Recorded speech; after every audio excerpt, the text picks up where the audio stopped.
A colleague gave me a ride home. One offhand sentence. That's all it took to unravel 12 years of marriage. But the worst part wasn't what my wife was doing behind my back. It was what a doctor told me 3 weeks later. My name is Edwin Hollins. I'm 42 years old. I run operations for a mid-sized restaurant chain based out of Charlotte, North Carolina. 7 locations, 40-plus staff, enough moving parts to keep my brain occupied from 6 in the morning until well past dinner. Ella is 39, works in marketing for a regional healthcare company downtown. We have a daughter named Mia, 9 years old, sharp as a tack and full of energy. Our life, on paper, looks solid. House in a good neighborhood, decent savings, date nights every other Friday. The kind of setup that makes people at cookouts say, "You two are goals." Goals. Right. It started on a Thursday evening in late October. I'd wrapped up a supply meeting with a vendor out in Concord, and my truck was in for brake work. Bad timing, as usual. My colleague Reed Garner, who handles vendor contracts for 2 of our locations, offered to swing me back toward the city. Reed's a straight shooter, mid-40s, not the type to gossip or stir the pot. That's exactly why what he said hit differently. We were 20 minutes into the drive, talking about a supplier who'd been shorting us on produce weights, when Reed went quiet for a second. Then he said, almost like he was thinking out loud, "Hey, random question. Does Ella still drive that white Acura? The MDX?" I glanced over at him. "Yeah, why?" Reed kept his eyes on the road. "Saw a car matching the description parked outside Meridian Grill 2 nights ago. Tuesday. I was dropping off paperwork for the evening manager. Noticed it because the parking sticker on the back. Same gym Carla goes to." He paused. There was a guy with her. Didn't think much of it. Just figured it was a work thing. I said nothing for a moment. "What did he look like?" Reed shrugged. "Tall. Dark jacket." They were walking in together, close. I nodded slowly and changed the subject. But something inside me had already shifted. Quiet and invisible, like a fault line adjusting beneath still ground. I always trusted Ella completely, and it took one ride with a business partner to begin unraveling 12 years of certainty. When I got home that night, Ella was on the couch with a glass of wine, watching something on her laptop with earbuds in. She pulled one out and smiled at me. That easy, practice smile. "Long day." "Yeah," I said. "Supply meeting ran over. Dinner's in the fridge. I made that lemon chicken you like." I went to the kitchen. I heated the plate. I ate standing at the counter, staring at the window above the sink while the neighborhood outside went dark. She came in briefly to refill her wine, kissed my shoulder, and went back to the couch. Everything was normal. Everything was precisely normal. That was the part that got me. I thought about Tuesday night. I hadn't asked Ella about Tuesday. Not yet. I pulled out my phone and scrolled back through her texts from that evening. She'd messaged me at 6:47 p.m., staying a bit late, quarterly review prep. Don't wait up. Meridian Grill was 12 minutes from her office. Meridian Grill was also not cheap. Not the kind of place you grab a quick bite during a work crunch. It was the kind of place you went when you wanted the evening to feel like something. I didn't confront her. Not that night. I wasn't ready. I needed more than Reed's offhand observation. I needed to know if my gut was reacting to something real, or if I was about to blow up my marriage over a parking lot coincidence. So I did what any man in my position does when he's not ready to face the answer.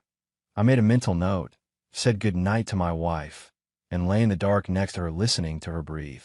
Sleep didn't come easy, but a decision did. I was going to find out what was really going on. Quietly, carefully, and without showing a single card until I had the whole hand. The next 3 days, I said nothing. I smiled at breakfast. I asked about her meetings. I helped Mia with her homework while Ella sat on the couch, scrolling her phone. Normal. Routine. Exactly what she expected from me. But I was listening now. Really listening. Not the half-present, nod and move on kind of listening I've been doing for years. I mean the kind where you catch the half-second pause before an answer. Where you notice the slight shift in someone's eyes when they're reaching for a story rather than a memory. Ella's alibi structure was clean. Too clean. Every evening she was away, she had a reason. Always reasonable. Always just vague enough to not invite follow-up. Wednesday had been quarterly review prep. Thursday was happy hour with Denise. The following Monday was gym, then groceries. I checked the grocery receipt she left on the counter. $51. 2 bags. She'd been gone 3 hours. I started testing the edges. Gently, casually, the way you press on a bruise to figure out how deep it goes. Didn't you say Denise was out of town this month? I asked over coffee one morning, keeping my eyes on my mug. Ella didn't miss a beat. That's next week. She pushed it back. Right, I said. I forgot. She didn't even look up from her phone. I thought about Reed's observation every single day. That white Acura. The man in the dark jacket. Clothes. Walking in together. I replayed the words like a song I couldn't get out of my head. And underneath the replay, one question kept surfacing. How long? The following Friday, I told Ella I had to fly to Nashville for an emergency operations issue at our location there. I even packed a bag, drove to the airport, parked in short term, sat in the terminal for 40 minutes, had a coffee, then turned around and drove back to Charlotte.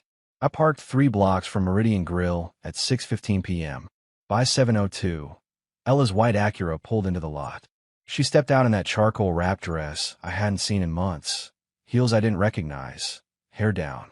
She checked herself in the side mirror before she walked to the entrance. Not a quick check, a deliberate one. He arrived 8 minutes later. Tall, mid-30s, athletic build, confident in the way men are confident when they've never had a reason not to be. He didn't touch her outside. Didn't need to. The way she turned toward him said everything. Open, warm, leaning in before he'd even reached her. They went inside together. I sat in my truck and breathed. I didn't go in. I stayed in that parking lot for 2 hours and 40 minutes.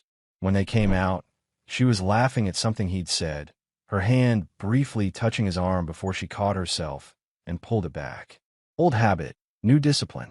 She knew the difference between outside and inside behavior. She didn't scan the lot. She didn't look over her shoulder. She walked to her car like a woman with nothing to account for. I drove home the long way. When I got there, the lights were off. I sat at the kitchen table in the dark for a while, thinking about Mia, asleep upstairs. About the bedtime story I'd read her the night before. About the fingerprint drawings she'd taped to the fridge with mismatched magnets. I wasn't ready to blow this up yet. Not without knowing the full shape of what I was dealing with. The next morning I made a call. A private investigator named Tom Shea, referred by a former colleague who'd been through something similar 3 years ago. We met at a diner near my office. He was quiet, professional, asked the right questions and none of the wrong ones. I gave him dates, the name of the restaurant, the description of the man. He said he'd have preliminary information within 10 days. One more thing, I told him before we parted. I need to know about a company event about 10 years ago. My wife worked at Renfield Health Group. There was a Christmas party, or something similar. I need to know who was at that event with her. Specifically, who her direct supervisor was at the time. Tom looked at me steadily. You think it goes back that far? I think, I said carefully, that there are questions I should have asked a long time ago. He nodded and wrote it down. I paid for both coffees, walked back to my car, and sat behind the wheel for a long moment before starting the engine. I was no longer a husband trying to figure out if his wife was lying. I was a man building a case, and I intended to build it right. Tom Shea called me 9 days later, not with a report, with a request to meet in person. That told me something before he said a single word. We sat in the same diner near my office. He ordered black coffee. I ordered nothing. He slid a manila folder across the table and let me open it myself. The man's name was Owen Marsh, 38 years old, sales consultant for a commercial real estate firm downtown. Married. His wife's name was Nadine. No children. The folder had a printed photo, timestamp surveillance.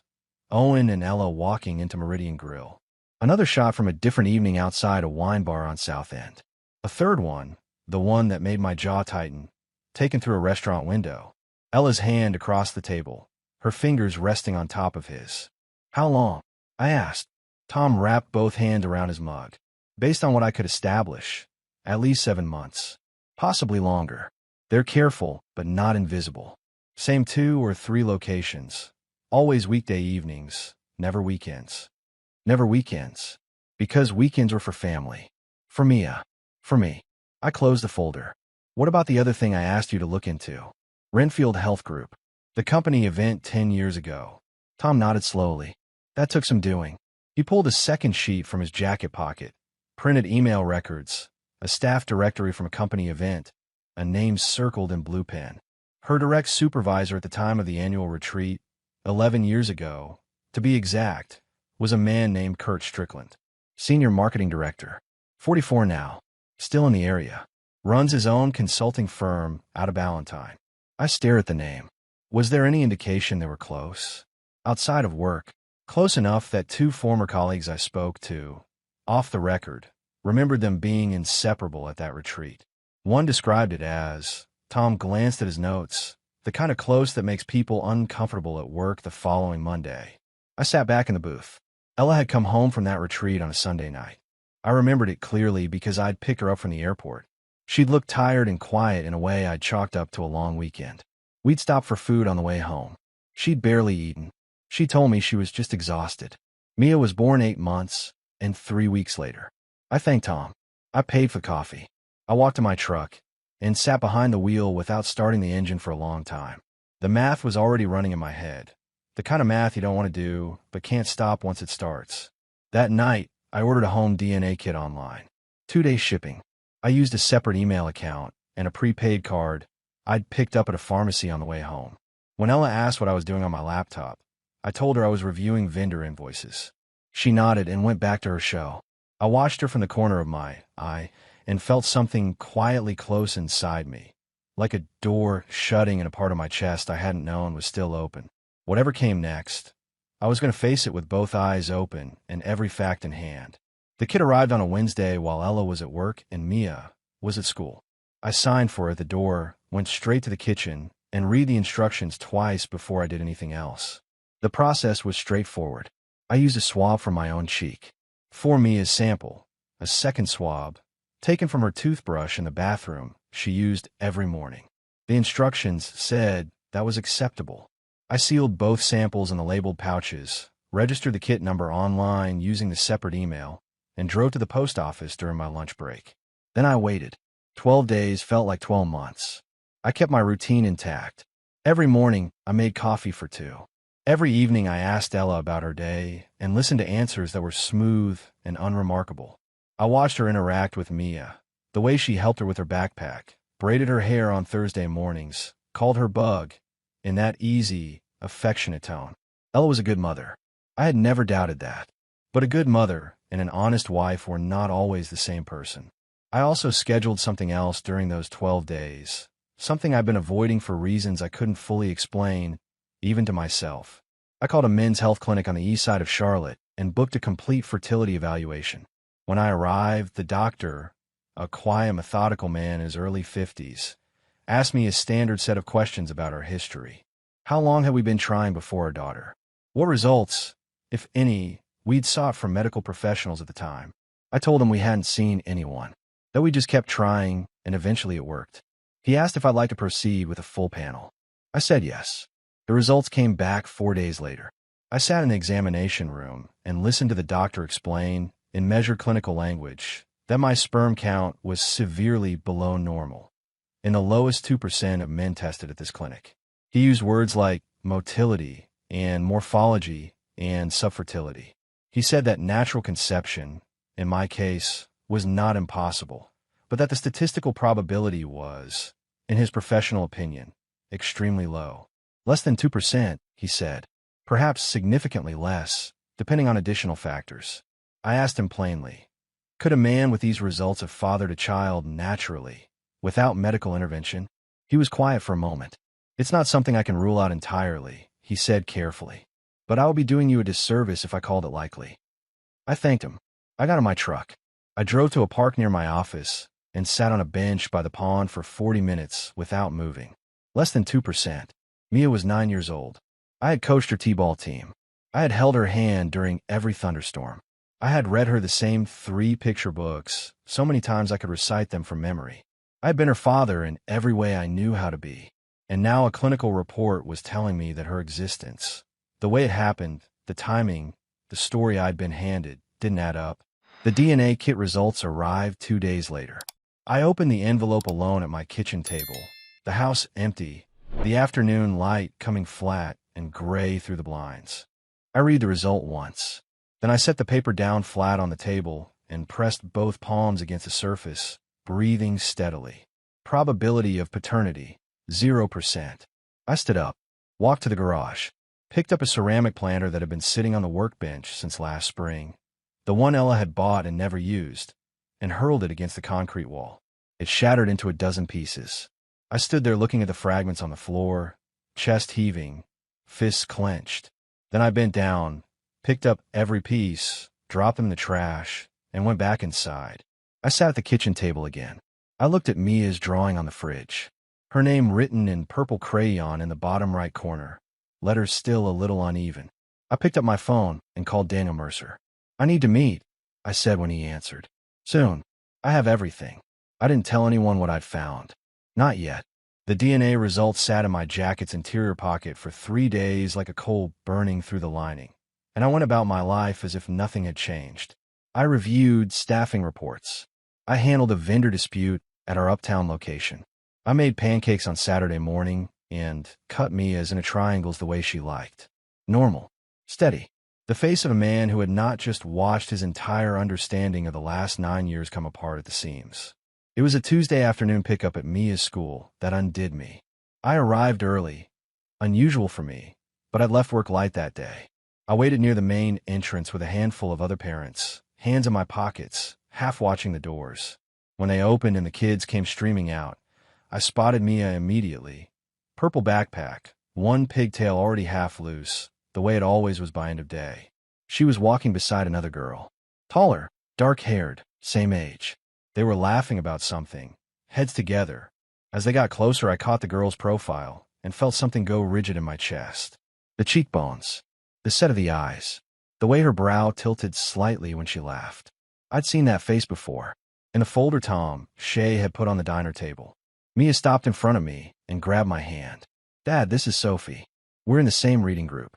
Sophie looked up at me and smiled politely. "Hi." "Hi, Sophie," I said. My voice came out level. I don't know how. On the drive home, Mia told me Sophie's dad was some kind of business consultant and that he sometimes picked Sophie up on Tuesdays. I nodded and asked follow-up questions I barely heard the answers to. My hand stayed steady on the wheel.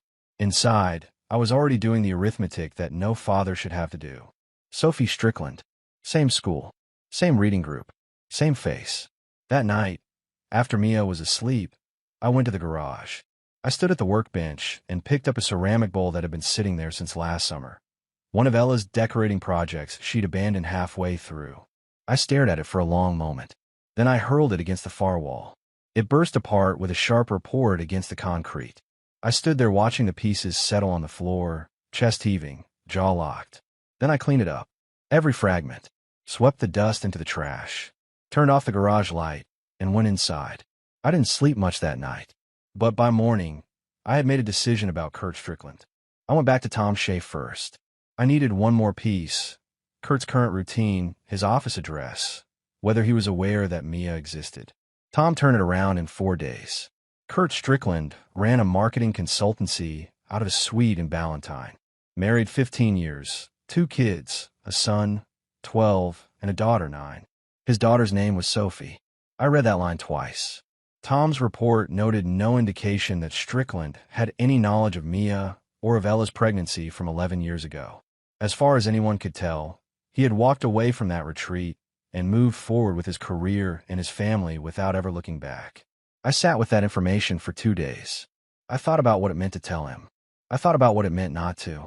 I thought about Mia, sitting in a classroom next to a half-sister she didn't know existed, laughing over a reading assignment.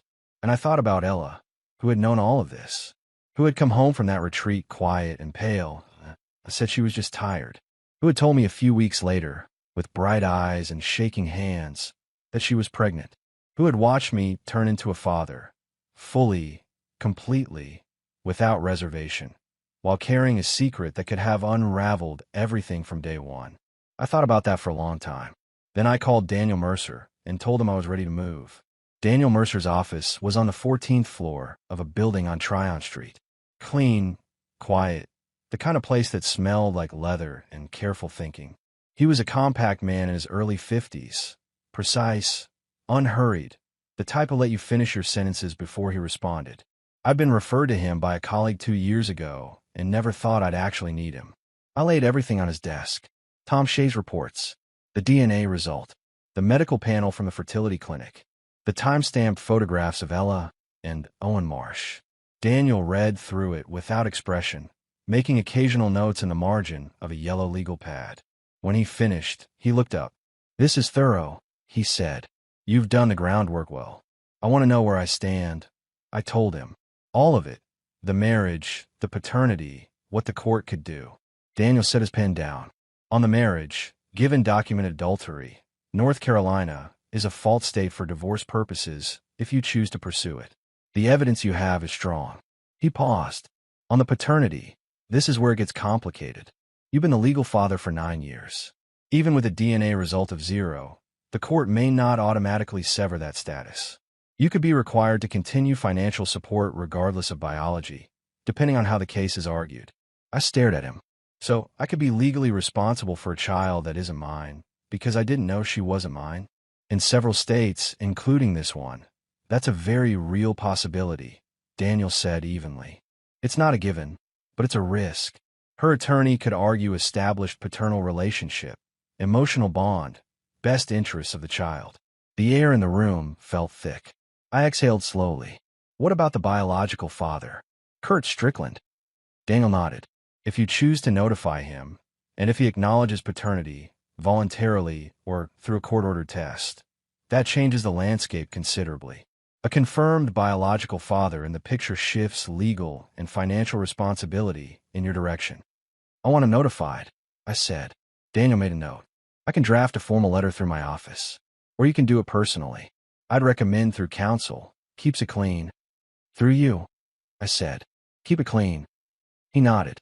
We spent another hour going through the specifics. Asset division, the house, joint accounts, the timeline for filing. When I stood to leave, Daniel extended his hand. One more thing, I said before shaking it.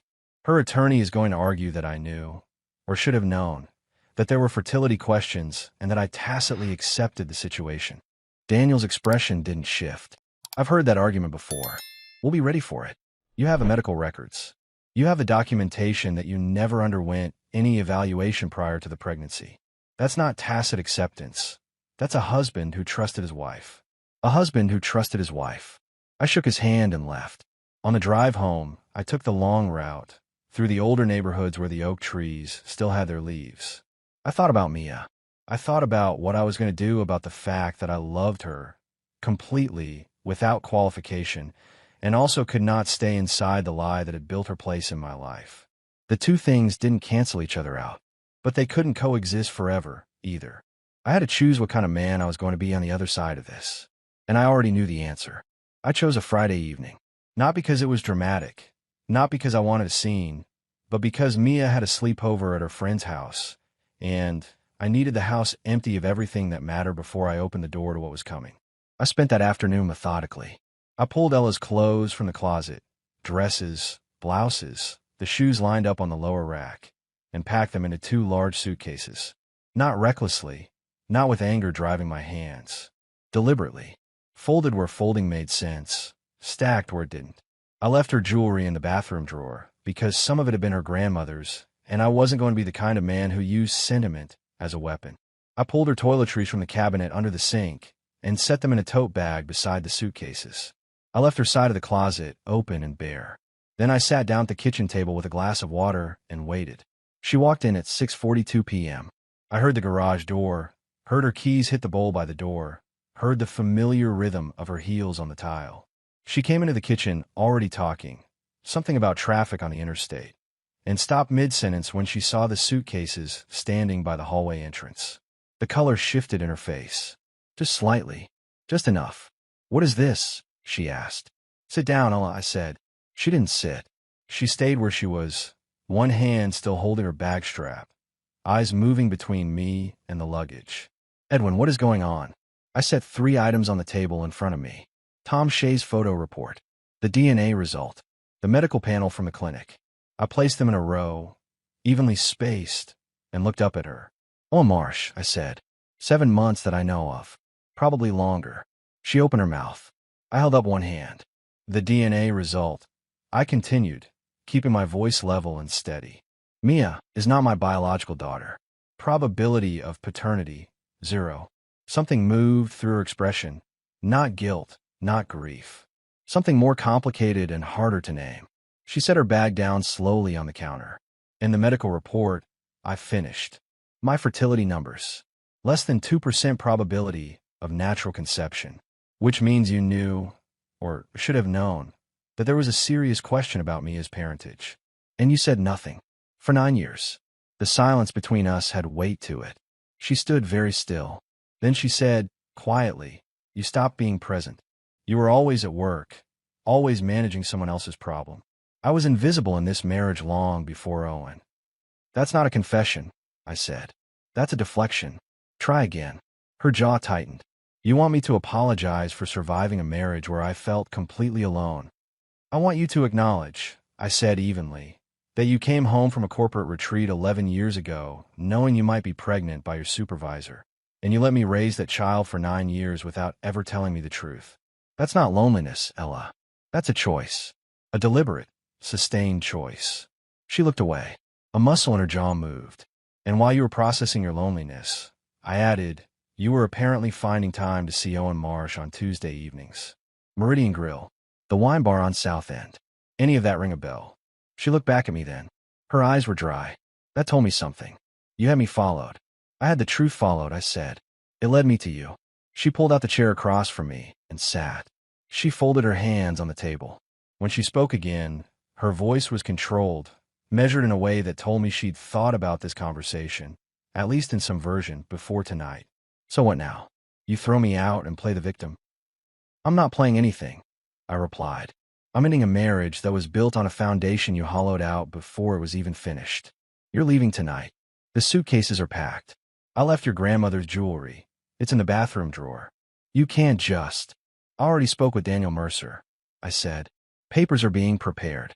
Fault-based, adultery documented. You'll hear from his office early next week. I paused. I also want you to know that Kurt Strickland has been notified. Through my attorney. He'll be receiving a formal letter and a copy of the DNA result. That landed. She went very still for the first time since she'd walked in.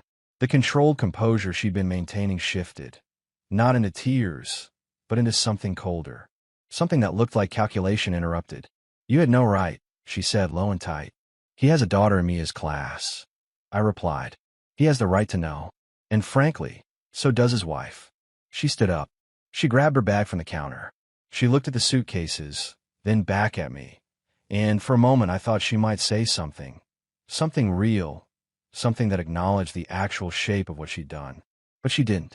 She picked up one suitcase handle, left the second one, and walked toward the door. She paused with her hand on the frame. Without turning around, she said, You were never going to be enough, Edwin. I looked at her back. Maybe not, I said, but I was always honest. There's a difference. The door closed behind her.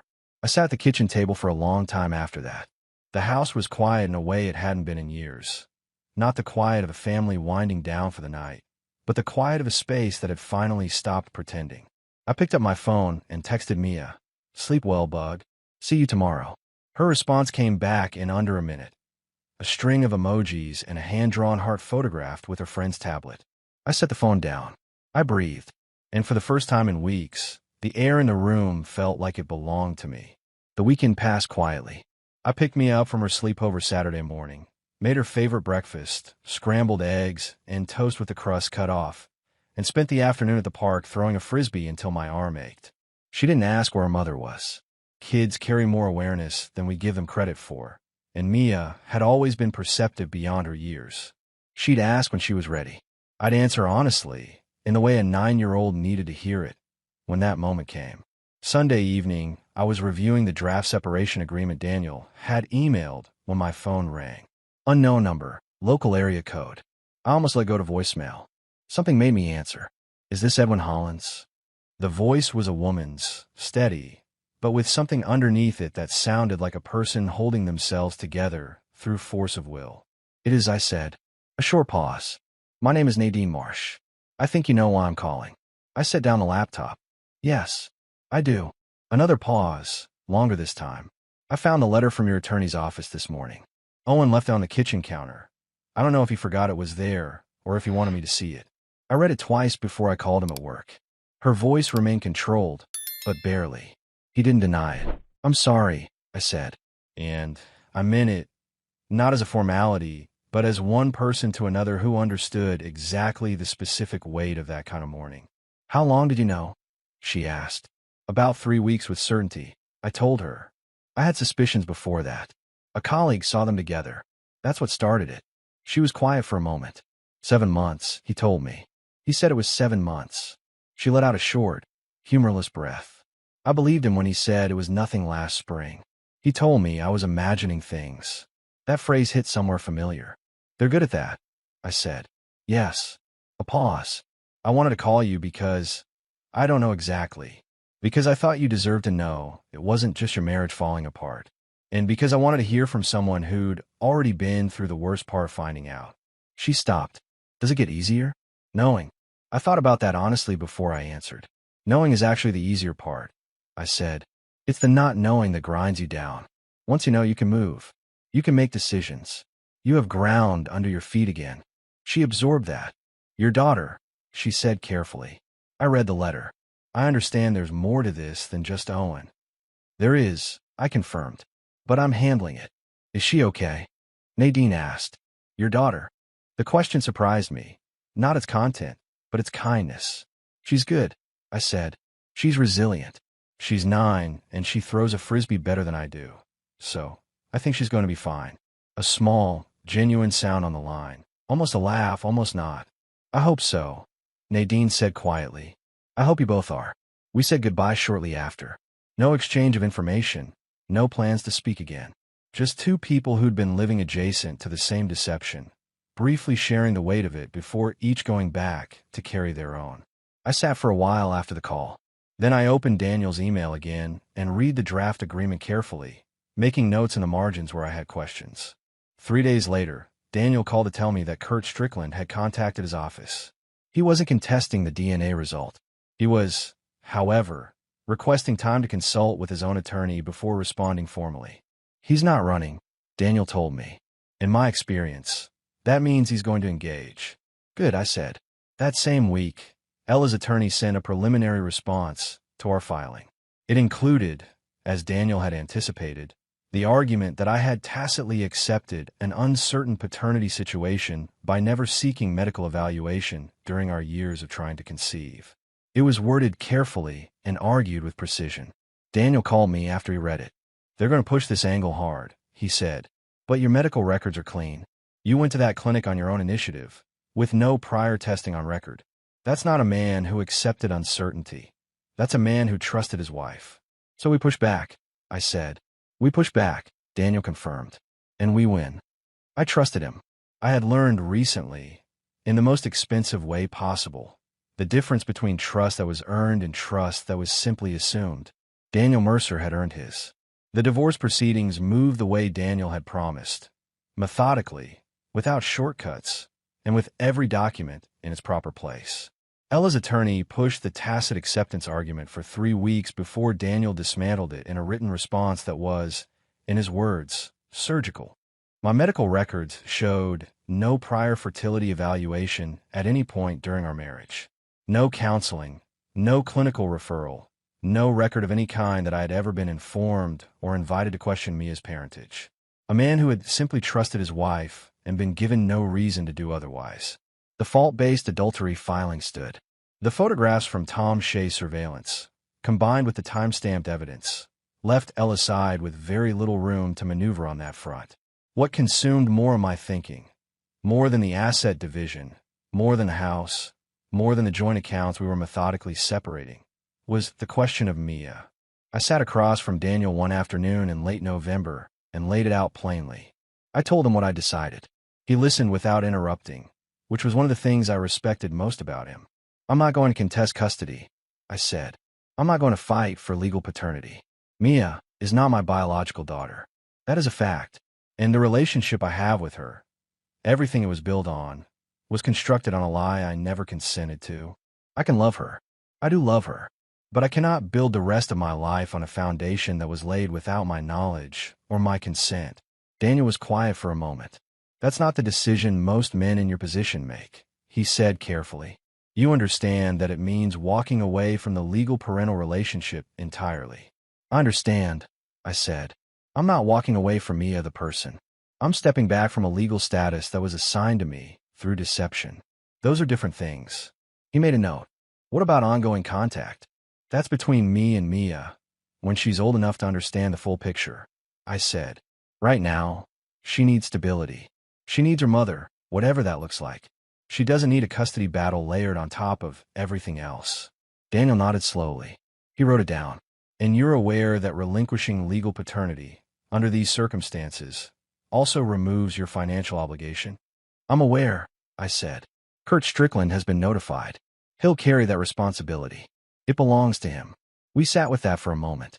Then Daniel moved on to the next item on the list, and I was grateful for that. He understood the difference between a decision that needed to be examined and one that had already been made. The house sold faster than I expected. A fair market listing, split down the middle per the agreement. I found an apartment in a building near uptown, 12 floors up, with a view of the city I hadn't known I'd want until I had it. I moved in with what I needed and left what I didn't. The furniture we'd bought together mostly stayed with Ella. I took the kitchen knives because I was the one who'd always cooked, and a reading chair that had been mine before the marriage. Everything else was replaceable. On a Thursday evening in December, I sat in that new apartment, takeout container on the counter, city lights visible through the window, and scheduled a follow-up appointment at the men's health clinic. Not to revisit the diagnosis, but to begin the conversation about what options existed on the other side of it. The physician I'd worked with was direct and knowledgeable. There were paths, treatments, things worth exploring when the time was right. I also called my brother that night. First real conversation we'd had in months. I told him most of it. He listened the way only an older brother can, without trying to fix anything or soften the edges. When I finished, he said, "You sound clearer than you have in years, Ed." I thought about that after I hung up. Clear was exactly the right word. Not healed. That was going to take longer. Not happy, exactly, not yet. But clear. Like a window that had been filmed with condensation for years and had finally been wiped down. I could see out. That was enough for now. 4 months after Ella walked out of the house with one suitcase, the divorce was finalized on a gray Tuesday morning in a courtroom on East Trade Street. I wore a jacket and tie out of habit. Daniel sat beside me. Ella's attorney sat across. The judge moved through the proceeding with the efficiency of someone who had done this 1,000 times and found it neither remarkable nor trivial. Just the ordered conclusion of a legal arrangement that had run its course. It was over in under 40 minutes. I shook Daniel's hand on the courthouse steps and thanked him. He told me I'd been one of his more organized clients. Coming from Daniel Mercer, I took that as high praise. I drove to my restaurant location on the south side. Not because I needed to be there, but because I wanted to be useful with my hands. I walked the floor, checked inventory with the operations manager, tasted 2 sauces that were being adjusted for the spring menu, and had a brief meeting about a staffing issue at our Plaza Midwood location. Ordinary, concrete work. The kind that doesn't ask anything of you except attention and judgment. By the time I got home to the apartment that evening, the tension I'd been carrying in my shoulders for 4 months had loosened to something more like ordinary fatigue. Kurt Strickland, per Daniel's last update, had formally acknowledged paternity through his attorney. His response to our legal correspondence had been measured and without hostility, a man dealing with the consequences of his own choices, which was not my concern. His daughters Sophie and Mia were still in the same class. I didn't know how that was being navigated, and I didn't need to. It was no longer my household to manage. Ella had moved into an apartment near her sister's place in Concord. Owen Marsh, from what Daniel's contacts gathered through the legal community, had not left Nadine. Whether that was reconciliation or inertia was not my business either. What was my business, what I had started to think about with something closer to anticipation than dread, was what came next for me. I went back to the men's health clinic in January. The specialist walked me through a range of treatment options: hormone supplementation, assisted reproductive protocols, a step-by-step approach that wasn't guaranteed, but wasn't without real possibility either. He was honest about the timeline and the probabilities. I respected that. I told him I wanted to explore the options seriously, and we set up a 3-month plan.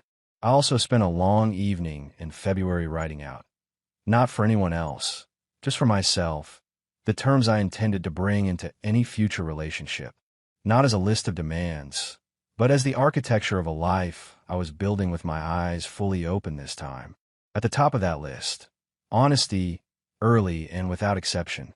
And beneath that, stated plainly, any woman I chose to build a family with would need to understand that I would require a paternity confirmation when a child was born. Not from suspicion, not as an accusation, but as a man who had learned, at significant cost, that love without verification in that specific context had nearly erased him. I was not willing to repeat that. I was not willing to raise another child I loved completely only to learn, through a manila envelope on a kitchen table, that the entire premise of that love had been a construction someone else had made for their own convenience. If a woman found that condition unacceptable, that told me everything I needed to know before we got any further. The Saturday before the divorce was finalized, I'd done one more thing. I drove to the park where I'd taken Mia dozens of times over the years, the one with the duck pond and the old wooden footbridge she always wanted to run across. I sat on the bench near the water for an hour. I wasn't there to mourn. I was there to mark the end of something, the way you mark the end of a long journey. Not dramatically, not with ceremony, just with presence. I thought about who I had been when I first took Mia to that park. 20 minutes of frisbee and a juice box and her delighted face when a duck got too close and startled her. I thought about the man I was now, sitting on the same bench 9 years later, with a cleaner understanding of the world and a quieter trust in my own judgment. I hadn't become harder. I didn't want to be harder. I just wanted to be awake, fully, consistently awake, in a way I hadn't been for most of my marriage. I drove home. I made dinner for one, which I'd gotten surprisingly good at.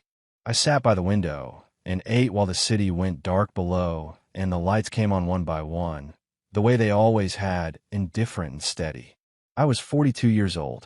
I had a good career, a city apartment with a view I was starting to like, a doctor who was helping me map a path forward, and a very clear picture of what I would and would not accept in the life ahead of me.